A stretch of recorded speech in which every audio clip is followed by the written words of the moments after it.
ಸಾಗರ ತಾಲೂಕಿನಲ್ಲಿ ನಕಲಿ ದಾಖಲೆಯನ್ನ ಸೃಷ್ಟಿಸಿ ಭೂಮಿಯನ್ನ ಮಂಜೂರಿ ಮಾಡಿಕೊಳ್ಳುವ ಹಾಗೂ ಮಾಡಿಕೊಡುವ ಜಾಲವೊಂದು ಇವತ್ತು ನಿನ್ನೆಲ್ಲ ಬಹಳ ವರ್ಷಗಳಿಂದ ಸಕ್ರಿಯವಾಗಿದೆ. ಇತ್ತೀಚೆಗೆ ಅದು ಬೆಳಕಿಗೆ ಬರ್ತಾ ಇದೆ. ಕಳೆದ 10 ತಿಂಗಳ ಹಿಂದೆ ದಿನಾಂಕ 25/6/2025 ಆನಂದಪುರ ಪೊಲೀಸ್ ಠಾಣೆ ವ್ಯಾಪ್ತಿಯಲ್ಲಿ ಸಾಗರ ತಹಶೀಲ್ದಾರ್ ಚಂದ್ರಶೇಖರ್ ನಾಯಕ್ ಅವರು ದೂರು ನೀಡ್ತಾರೆ.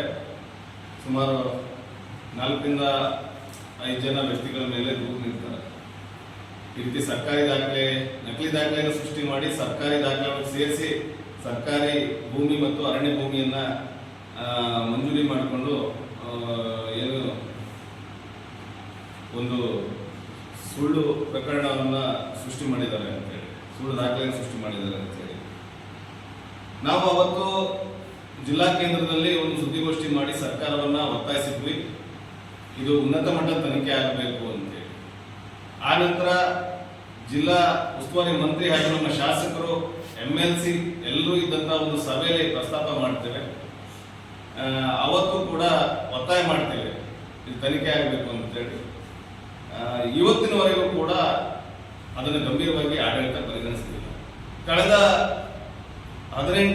ಮಾರ್ಚ್ 18 ಈ ವ್ಯಕ್ತಿಗಳು ಮಾಡಿರ್ತಕ್ಕಂಥ ಏನು ಕೃತ್ಯ, ಸಾಗರ ತಹಶೀಲ್ದಾರ್ ಅವರು ನೇರವಾಗಿ ಅವರನ್ನ ಹಿಡಿಯುವಲ್ಲಿ ಯಶಸ್ವಿಯಾಗ್ತಾರೆ. ಆದರೆ ಕಚೇರಿಯ ಕೆಲವು ಸಿಬ್ಬಂದಿಗಳು ಸಿಗ್ತಾರೆ ಮತ್ತು ಉಳಿದವರು ಯಾರು ಕೂಡ ಸಿಗೋದಿಲ್ಲ. ಅವರನ್ನ ಬಂಧಿಸ್ತಕ್ಕಂಥ ಯಾವ ಪ್ರಯತ್ನವನ್ನು ಕೂಡ ಮಾಡೋದಿಲ್ಲ.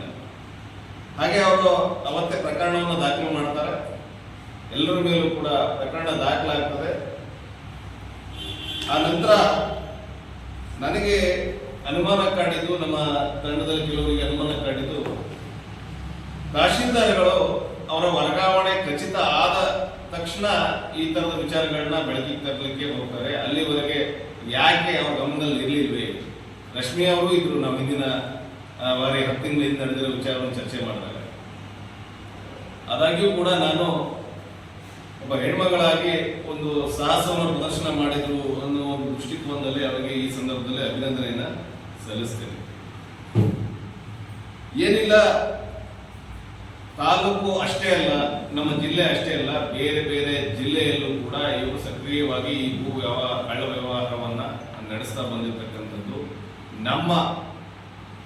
ನಮ್ಮ ಸಂಘಟನೆಯ ಆಂತರಿಕ ತನಿಖಾ ತಂಡವೊಂದಿದೆ. ಅದರ ವರದಿಯಲ್ಲಿ ಬೆಳಕಿಗೆ ಬಂದಿದೆ. ಸುಮಾರು 15 ದಿವಸಗಳ ತನಿಖೆ ನಡೆಸಿ 3 ದಿನಗಳ ಹಿಂದೆ ಒಂದು ವರದಿಯನ್ನು ಕೊಟ್ಟಿದ್ದಾರೆ. ನಮ್ಮ ಒತ್ತಾಯ, ಸರ್ಕಾರಕ್ಕೆ ನಮ್ಮ ಒತ್ತಾಯ, ಈ ವಿಚಾರದಲ್ಲಿ SIT ರಚನೆ ಆಗಬೇಕು. SIT ರಚನೆ ಆಗಿ ಸಂಪೂರ್ಣ 20-25 ವರ್ಷದ ಹಿಂದಿನಿಂದನೂ ಎಲ್ಲ ದರ್ಕಸ್ ಹಾಗೂ ಬದುಕು ಮಂಜೂರಾತಿ ಕಡತಗಳ ತನಿಖೆ ಆಗಬೇಕು. ಈ ಒತ್ತಾಯವನ್ನು ಮಾಡಿದ್ದೇವೆ. ಹಾಗೆ ಅವರು ಅಪೇಕ್ಷೆ ಪಟ್ಟಲ್ಲಿ ನಮ್ಮ ಏನು ದಾಖಲಾತಿಗಳನ್ನು ಕ್ರೋಢೀಕರಿಸಿದ್ದೀವಿ ಅದನ್ನು ನಾವು ಸಂಪೂರ್ಣವಾಗಿ ಅವರಿಗೆ ಹಸ್ತಾಂತರ ಮಾಡಿ ಸಹಕರಿಸಲಿಕ್ಕೆ ತಯಾರಿದ್ದೇವೆ. ಬಹಳ ಮುಖ್ಯವಾಗಿ ನಾನು ಮನವಿ ಮಾಡ್ಕೊಳ್ತೇನೆ, ಇವರಿಂದ ಮೋಸಕ್ಕೊಳಗಾಗಿರ್ತಕ್ಕಂಥ ರೈತರು ಸಾಕಷ್ಟು ಜನ ಇದ್ದಾರೆ. ಭೂಮಿ ಮಂಜೂರಿ ಆಗ್ತದೆ, ಸರ್ಕಾರದಲ್ಲಿ ಸ್ವಲ್ಪ ಹಣ ಗಿಣ ಕೊಟ್ಟರೆ ಮಂಜೂರಿ ಆಗುತ್ತೆ, ಅಧಿಕಾರಿಗಳಿಗೆ ದುಡ್ಡು ಕೊಟ್ಟರೆ, ಶಾಸಕರಿಗೆ ಮಂತ್ರಿಗೆಲ್ಲ ದುಡ್ಡು ಕೊಟ್ಟರೆ ನಿಮ್ಮ ಹೆಸರಿಗೆ 2 ಎಕರೆ 3 ಎಕರೆ 5 ಎಕರೆ 10 ಎಕರೆ ಭೂಮಿ ಸಿಗುತ್ತೆ ಅಂತ ಹೇಳಿ ಇವರು ಹೇಳಿದ ಸುಳ್ಳಿಗೆ ಬಲಿಯಾದಂಥವ್ರು ಬಹಳ ಜನ ಇದ್ದಾರೆ. ನಾನು ಅವ್ರಿಗೆ ಈ ಮೂಲಕ ನಿಮ್ಮ ಮುಖಾಂತರ ಮನವಿ ಮಾಡ್ಕೊಳ್ತೇನೆ, ಮೊದಲು ನೀವು ಯಾರ್ಯಾರು ಮಂಜೂರಿ ಮಾಡಿಸ್ಕೊಂಡಿದ್ದೀರಿ ಇವರಿಂದ, ಹಾಗೆ ಮಂಜೂರಿ ಮಾಡ್ಕೊಳ್ಳೋಕ್ಕೋಸ್ಕರ ಹಣ ಕೊಟ್ಟಿದ್ದೀರಿ, ನೀವೆಲ್ಲರೂ ಮೊದಲು ಪೊಲೀಸ್ ಠಾಣೆಗಳಿಗೆ ಬಂದು ದೂರು ಕೊಡಬೇಕು. ಇಲ್ಲ ಅಂತಂದ್ರೆ ಮುಂದೊಂದು ದಿನ ಅಪಾಯ ಗ್ಯಾರಂಟಿ. ಯಾಕಂದ್ರೆ ತನಿಖೆ ಆದ್ರೆ ನೀವೆಲ್ಲರೂ ಕೂಡ ಇದರಲ್ಲಿ ಸಿಕ್ಕಾಕೊಳ್ತೀರಿ. ಅದಕ್ಕಿಂತ ಮುಂಚೆನೆ ನಿಮ್ಮ ಹಿತದೃಷ್ಟಿಯಿಂದ ನೀವ್ಯಾರು ಕೂಡ ಈ ಕೃತ್ಯದಲ್ಲಿ ಭಾಗಿಯಾಗಿಲ್ಲ. ಭೂಮಿ ಸಿಗುತ್ತೆ ಅನ್ನೋ ಆಸೆಗೆ ಲಂಚದ ರೂಪದಲ್ಲಿ ಕೊಟ್ಟಿದ್ದೀರಿ, ಆದ್ರೆ ನಕಲಿ ದಾಖಲೆ ಸೃಷ್ಟಿ ಮಾಡ್ಲಿಕ್ಕೆ ನೀವ್ಯಾರು ಕೂಡ ಹಣ ಕೊಟ್ಟಿಲ್ಲ. ಹಾಗಾಗಿ ದಯವಿಟ್ಟು ನೀವು ಇವರಿಂದ ಮೋಸ ಹೋಗಿರೋದಕ್ಕೆ ನೀವು ದೂರು ಕೊಡಬೇಕು. ಇಲ್ಲ ಅಂತಂದ್ರೆ ನಿಮ್ಮನ್ನು ಯಾರು ಕೂಡ ಈ ಪ್ರಕರಣಗಳಿಂದ ಕಾಪಾಡ್ಲಿಕ್ಕೆ ಆಗೋದಿಲ್ಲ. ನೀವೆಲ್ಲರೂ ಕೂಡ ಭೂಮಿ ಮಂಜೂರಿದಾರರು ಎಷ್ಟು ಜನ ಇದೀರಿ ಅನ್ನೋದು ಕೂಡ ನಮ್ಗೆ ಗೊತ್ತಾಗಿದೆ, ಯಾರ್ಯಾರು ಇದೀರಿ ಅನ್ನೋದು ಕೂಡ ಗೊತ್ತಾಗಿದೆ. ಹಾಗಾಗಿ ಬಹಳ ಪ್ರಭಾವಿಗಳು ಕೂಡ ಇದ್ದಾರೆ, ಅವರು ಕೂಡ ಮಾತಾಡ್ತಾ ಇಲ್ಲ ಯಾರು. ಆಮೇಲೆ ವಿರೋಧ ಪಕ್ಷ, ಆಡಳಿತ ಪಕ್ಷ, ಇವೆರಡೂ ಕೂಡ ಈ ವಿಚಾರದಲ್ಲಿ ತ್ರುಟಿಯನ್ನೇ ಬಿಚ್ಚಿಲ್ಲ. ಒಂದು ಬಾರಿ ದೂರು ಕೊಟ್ಟು 10 ತಿಂಗಳ ಮೇಲಾಯ್ತು. ಇನ್ನೊಂದು ಬಾರಿ ಇದೇ ವ್ಯಕ್ತಿಗಳು ರೆಡ್ ಹ್ಯಾಂಡ್ ಆಗಿ ಸಿಕ್ಕಾಕೊಂಡು 1 ತಿಂಗಳಾಯ್ತು. ಯಾವುದೇ ತನಿಖೆ ಪ್ರೊಸೆಸ್ ಇಲ್ಲ. ಏನ್ ನೀವು ತರಕಾರಿ ಮಾರಕ್ಕೆ ಕೂತಿದ್ದೀರ ಅಂದ್ರೆ ತಾಲೂಕು ಕಚೇರಿಗಳು ಇರ್ಬೋದು, ಆಡಳಿತದಲ್ಲಿ ಇರ್ಬೋದು, ಜಿಲ್ಲಾಧಿಕಾರಿ ಇರ್ಬೋದು, ಏನ್ ವ್ಯಾಪಾರ ಮಾಡಕ್ಕೆ ಕೂತಿದ್ದೀರಿ? ಭೂಮಿ ವ್ಯಾಪಾರ ಕೂತಿದ್ದೀರ? ಇಲ್ಲಿ ಹಾದಿಲಿ ಬೀದಿಲಿ ಎಲ್ಲೋ ರೈತರು ಬೆಳೆದಿರೋ ತರಕಾರಿನ ಒಂದು 15 ಸಾವಿರ ಒಂದು ತಿಂಗಳು ಕೂತು ಮಾರೋದಕ್ಕೆ ಶಾಸಕರು ಸಮೇತ ಮಾತಾಡ್ತೀರಿ ಎನ್ನುವಾಗ ಇಷ್ಟೊಂದು ದೊಡ್ಡ ಅವ್ಯವಹಾರ ನಡೆದಿರೋದು ನಿಮಗೆ ಗೊತ್ತಿಲ್ಲ. FSL ವರದಿ ಕೂಡ ಬಂದಿದೆ. ಯಾರಾದ್ರೂ ಕೇಳಿದ್ರೆ ಕೊಡ್ತೀನಿ, ನಿಮ್ಗೆ ಅಪೇಕ್ಷೆ ಇದೆ. ಏನ್ ಮಾಡ್ತಾ ಇದ್ರಿ? ಕಳೆದ ಡಿಸೆಂಬರ್ ಅಲ್ಲೇ ವರದಿ ಬಂದಿದೆ.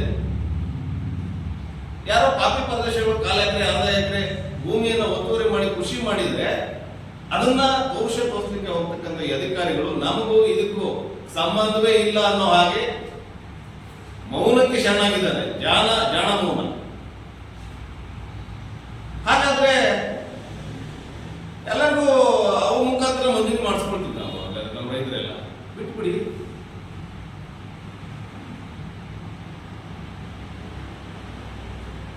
ನನಗೆ ನೀವೆಲ್ಲ ಮಾಧ್ಯಮದವರು ವರದಿ ಮಾಡಿದ್ದನ್ನ ನಾನು ನೋಡಿದ್ದೆ. ನಾನು ನಿಮ್ಮ ಮಾಧ್ಯಮದ ವರದಿಯಾಗಿ ಪತ್ರಿಕಾ ವರದಿಗಳು ನೋಡಿದ್ದೆ. ಇದರಲ್ಲಿ ಖ್ಯಾತ ವಕೀಲರೊಬ್ರು ಭಾಗಿಯಾಗಿದ್ದಾರೆ ಅಂತೆಲ್ಲ ಬರವಣಿಗೆಯಲ್ಲಿ ಇತ್ತು, ಮತ್ತೆ ಮಾಧ್ಯಮದಲ್ಲೂ ನೋಡಿದ್ದೆ. ನನಗೂ ಗಾಬರಿ ಆಗಿದೆ. ನನಗೆ ಗೊತ್ತಿತ್ತು, ಯಾಕೆಂದ್ರೆ ಹಿಂದೆ 10 ತಿಂಗಳ ಹಿಂದೆ ನಾನೇ ಜಿಲ್ಲಾ ಕೇಂದ್ರದಲ್ಲಿ ವರದಿ ಮಾಡಿದ್ದೆ, ವಕೀಲರು ಇದ್ದಾರೆ ಅನ್ನೋದು ಗೊತ್ತಿತ್ತು ನನಗೆ. ಆದ್ರೆ ನಮ್ಮ ವಕೀಲ ಸಮುದಾಯಕ್ಕೆ ಗೊಂದಲ ಶುರುವಾಗಬೇಕು. ಖ್ಯಾತ ವಕೀಲರು ಸಾಕಷ್ಟು ಜನ ಇದ್ದಾರೆ ಪಾಪ. ಬಹಳ ವರ್ಷಗಳಿಂದ ಬಹಳ ಗೌರವಯುತವಾಗಿ ಪ್ರಾಕ್ಟೀಸ್ ಮಾಡ್ತಾ ಬಂದವರು ಇದ್ದಾರೆ. ನಮ್ಮ ಹಿರಿಯ ವಕೀಲ ಸ್ನೇಹಿತರು ಇದ್ದಾರೆ, ಕಿರಿಯ ವಕೀಲ ಸ್ನೇಹಿತರು ಬಹಳ ಜನ ಇದ್ದಾರೆ. ಯಾವುದರಲ್ಲಿ ಖ್ಯಾತಿ ಅಂತ ಬೇಕು? ವಕೀಲ ವೃತ್ತಿಯಲ್ಲಿ ಖ್ಯಾತಿನೋ ಇನ್ಯಾವುದ್ರಲ್ಲಿ ಖ್ಯಾತಿ ಅಂತೇಳಿ ಒಂಚೂರು ಬರೆದಿದ್ದು ಚೆನ್ನಾಗಿತ್ತು. ಹಾಗಾಗಿ ವಕೀಲರು ಕೂಡ ಇದನ್ನ ಒಪ್ಪಲಿಲ್ಲ. ಅವರು ಕೂಡ ಸರ್ಕಾರಕ್ಕೆ ಒತ್ತಾಯವನ್ನು ಮಾಡಿದ್ದಾರೆ, ಉನ್ನತ ಮಟ್ಟದ ತನಿಖೆ ಮಾಡಿ. ನಾನು ನಿಮಗೆ ಹೇಳಲಿಕ್ಕೆ ಬಂದಿರೋದು ಇವತ್ತು ಈ ಇನ್ನೊಂದು ವಾರದ ಒಳಗಡೆಯಾಗಿ ನಾವು ತಾಲೂಕು ಕಚೇರಿ ಮುಂಭಾಗದಲ್ಲಿ ನಮ್ಮ ಬೇಡಿಕೆ ಏನು, SIT ರಚನೆ ಆಗಬೇಕು, ಮತ್ತೆ ಕಂದಾಯ ಮಂತ್ರಿ ಸಾಗರ ತಾಲೂಕು ಕಚೇರಿ ಭೇಟಿ ಕೊಡಲೇಬೇಕು. ಅವ್ರು ಕೊಡೋವರೆಗೂ ಹೋರಾಟವನ್ನು ಹಿಂಪಡೆಯುವುದಿಲ್ಲ. ಅನಿರ್ದಿಷ್ಟಾವಧಿ ಕಾಲ ಹೋರಾಟವನ್ನು ಆರಂಭಿಸ್ತಾ ಇದ್ದೇವೆ.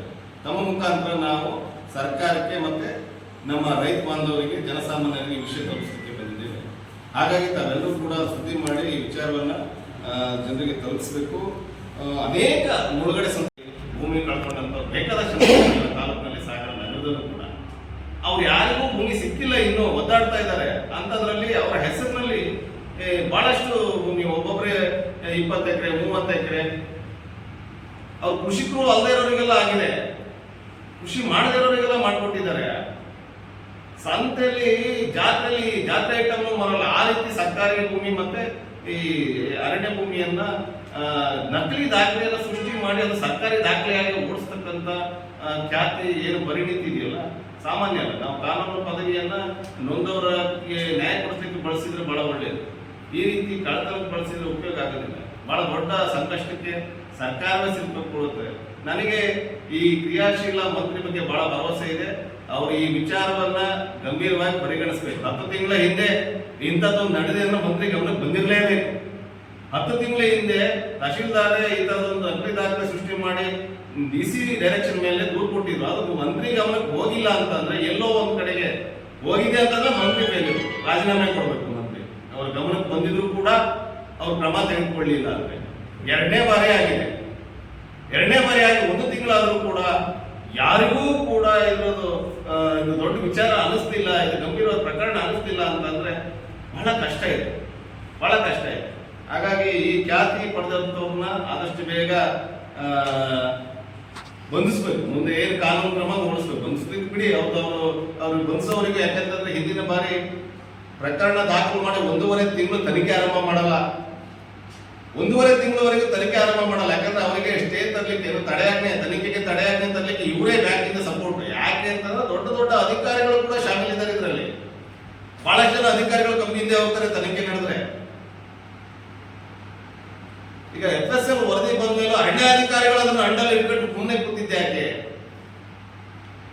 ಅವರು ಏನು ಕೆಲಸ ಮಾಡಿದ್ರು ವರದಿ ಬಂದ ಮೇಲೆ ಏನು ಕ್ರಮ ತಗೊಂಡ್ರು, ಅವ್ರ ಮಂತ್ರಿ ಏನು ಕ್ರಮ ತಗೊಂಡ್ರು, ಅವ್ರ ಮಂತ್ರಿ ಕಾಡಿನಲ್ಲಿರೋ ಪ್ರಾಣಿಗಳೆಲ್ಲ ಸಂತಾನಹರಣ ಚಿಕಿತ್ಸೆ ಮಾಡೋ ಒಂದು ಪ್ರಸ್ತಾಪವನ್ನು ಮುಂದಿಟ್ಟಿದ್ದಾರೆ. ನಾವೆಲ್ಲ ಅಭಿಪ್ರಾಯಗಳನ್ನ ಕೊಡ್ಬೇಕಂತ. ನಮ್ಮ ಅಭಿಪ್ರಾಯದಲ್ಲಿ ಅವರಿಗೆ ಮೊದಲು ಮಾಡಬೇಕು. ಇಂಥ ವಿಚಾರವನ್ನ ಅವರು ಒಂದು ಲೆಟರ್ ಮಾಡಿ ಸುಮ್ಮನಾಗಿದ್ದಾರೆ. ಅವರು ಕೂಡ ಅವರ ಮೇಲಾಧಿಕಾರಿಗಳ ಒಂದು ಒಳಗಡೆ ಒಂದು ತನಿಖಾ ತಮ್ಮ ಎಲ್ರಿಗೂ ಗೊತ್ತಿದೆ, ಯಾರಿಗೂ ಗೊತ್ತಿಲ್ಲ ಅಂತಿಲ್ಲ. ಯಾರು ಕೂಡ ನಮಗೆ ಯಾಕೆ ಅನ್ನೋ ಹಾಗೆ ನೀವು ಅಲ್ಲ, ನಾವುಗಳು ಕೂಡ ಇಲ್ಲಿವರೆಗೆ ಹಾಗೆ ಇದ್ವಿ. ಬಿಡು ಏನೋ ಸರ್ಕಾರ ಇದೆ ಮಾಡ್ತಾರೆ ಅಂತ. ಆದರೆ ಇದು ಮುಚ್ಚಾಕುವಂತ ಹುನ್ನಾರ ನಡೀತಾ ಇದೆ ಅಂದಮೇಲೆ ನಾವು ಸುಮ್ಮನೆ ಕೂಡಲಿಕ್ಕೆ ಬರಲ್ಲ. ಹಾಗಾಗಿ ನಾವು ತಾಲೂಕು ಕಚೇರಿ ಮುಂಭಾಗದಲ್ಲಿ ಧರಣಿಯನ್ನ ಮಾಡಲಿಕ್ಕೆ ಉದ್ದೇಶಿಸಿದ್ವಿ.